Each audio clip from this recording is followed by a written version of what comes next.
Welcome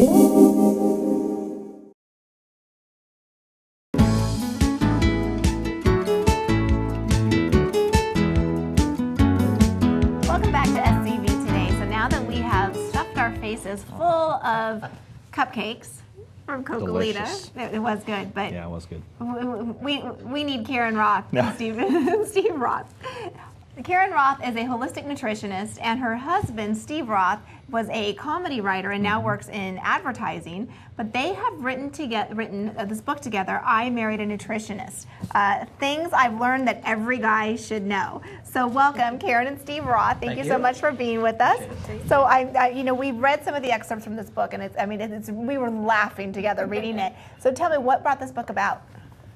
Well, as you can imagine, being married to a nutritionist, I get a lot of inside information on health and nutrition. And one day I thought, it's a shame that I'm keeping all this information to myself. I might as well be sharing it out there with the world. So I started a blog about 2 years ago called I Married a Nutritionist. And then a strange thing happened. I thought a lot of guys would subscribe, and they did, but a lot of women did, which was kind of strange because it was written in guy humor and a lot of innuendos, and the women loved it. And then a short distance after that, as it grew and grew, we expanded it into a book. And so what is it like being married to a nutritionist? The analogy I like to use is, Dr. You'll appreciate this, it's almost like having your mechanic move into your garage and set up shop. Take care of your car, keep it running, fill it with gas, but I don't want to say that Karen's food gives us gas or anything. It does the absolutely opposite of that. No, but it's really terrific. And mainly it's kept me out of the doctor's office, kept me off of pharmaceuticals that a lot of my friends are on. So it's really a good lifestyle. So now, in addition to being funny, the book is written in a really unusual format. So it's conversation back and forth. Bantering. Was that something that you guys had set out to do originally, or was that something that kind of came along during the course of the book? Were you thinking this might hit a male audience better? What were your thoughts behind that? Yeah, I think we really wanted to gear it towards our target audience, which really was males, and we kept everything very short, 2 or 3 pages that guys can read on the throne in the morning, and also to keep it very humorous so all the information is really digestible. The guys that I know would read much more than 2 to 3 pages in the morning sitting on the phone, just saying. Well, I have to admit that I was a little upset at this topic. I thought maybe Tammy got a call from my wife that said, would you please book the nutritionist? My wife's been in the health field. She's worked for some of the major health and fitness companies over the years, especially when we first were dating and married, etc. So I thought, oh, great. So my wife's put Tammy up to this here. But We're finding that a lot, where a lot of women are buying the book, reading it themselves, and then kind of just leaving it out on the table for their husbands. Right. Well, the format is unusual. It's written. I likened it to, you can tell you're married because the way that she keeps interrupting. I mean, what is, you're trying to get a sentence out, and then bang, she's in there with a little quip or a little jab at us guys. So I kind of like the beginning. Catches you right away with the topic about sugar. Why don't you expand on that a little bit about how it's killing us? Well, it talks about sugar and artificial sweeteners. Right. We do consume an awful lot of sugar. I mean, the average is around 3 pounds of sugar a week for each American. And it's hidden sources, and we talk about the hidden sources where people are consuming more sugar than they even realize. And then many people they understand that, and then they switch over to the artificial sweeteners. And this is where, when you read that chapter on artificial sweeteners, you'll understand the dangers behind them. I mean, every artificial sweetener that's out there was never intended to be food. They were all accidentally discovered in a lab. Chemists. Insecticides. One of my favorite stories is sucralose. Sucralose was meant to be an insecticide, and the 2 scientists, it was an insecticide. The 2 scientists who were working on this had 2 different language barriers, and one said test it, and the other one thought he said taste it. And that's how it ended up in those little yellow packets. Wow. So, nice. Well, I feel a little vindicated because some time ago, my wife and I, not 100%, but like anything else, you cheat once in a while. It's almost a treat. We've given up diet sodas, any kind of sodas in the house at all. For the most part, it's pretty rare now. We'll brew tea or drink iced tea or something like that, figuring it's a little more natural. And I know we need to get the organic tea, right? Right. And we've been using, I've been using some agave. We'll talk. Maybe you can tell us a little bit about if that's okay. But raw sugar. My wife has switched over completely to raw sugar, which when it gets hard, it's kind of difficult. But we feel a little bit vindicated. And then you also talk about soy, which Yes. Soy is just infiltrated our food supply. Yeah. It's in 60% of all packaged foods. And what soy does is raises estrogen levels. And what that does, especially in men, is lowers their testosterone, lowers libido, can cause infertility. There's actually a whole surgical niche for a medical condition called gynecomastia. And that is the overgrowth or the overdevelopment of man's breasts. We're talking man boobs. Thank you for clarifying That's, we gotta kind of get right to that. what are the other side effects? Anything else? Well, too much soy consumption can raise your homocysteine levels, which can lead to heart disease, and particularly children that are on soy formula. That can feminize young boys, and that can make early development of the little girls. Yeah, they're really finding this is a big problem because 20% of all children are on soy formula. And they said basically with little girls it's the same as giving a child 4 to 5 birth control pills every day. They have about 20,000 times more estrogen pumped in their body from that soy formula than children on regular formula. So what about just soybeans? Are those not good for us then, or is that something totally different? No, soybeans they still have the estrogen compounds in it. And it's not about avoiding all soy. Fermented soy, like miso soup, is fine.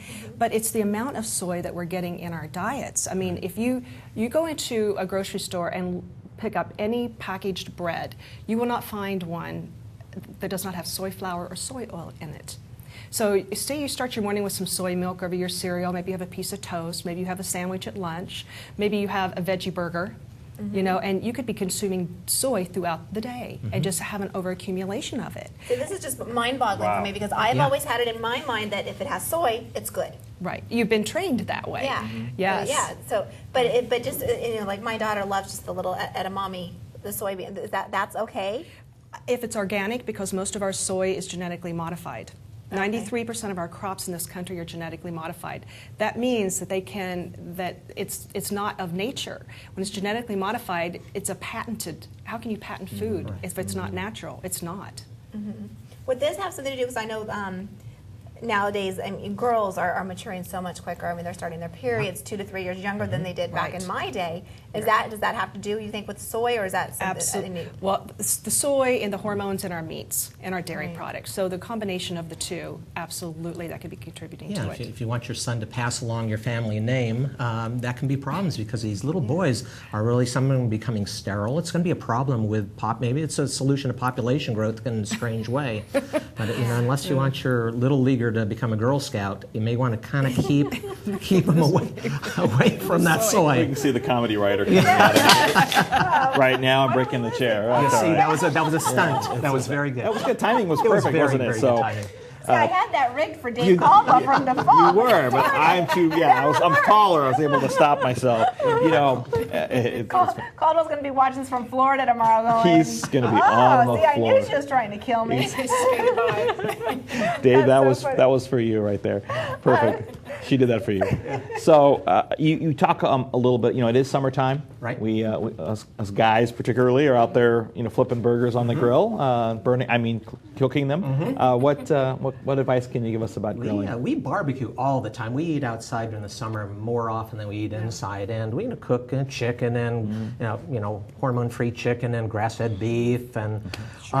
But before I married a nutritionist, I barbecued probably like you do or anybody else, and you really kind of turn it up and cook it well and get that smoke flavor.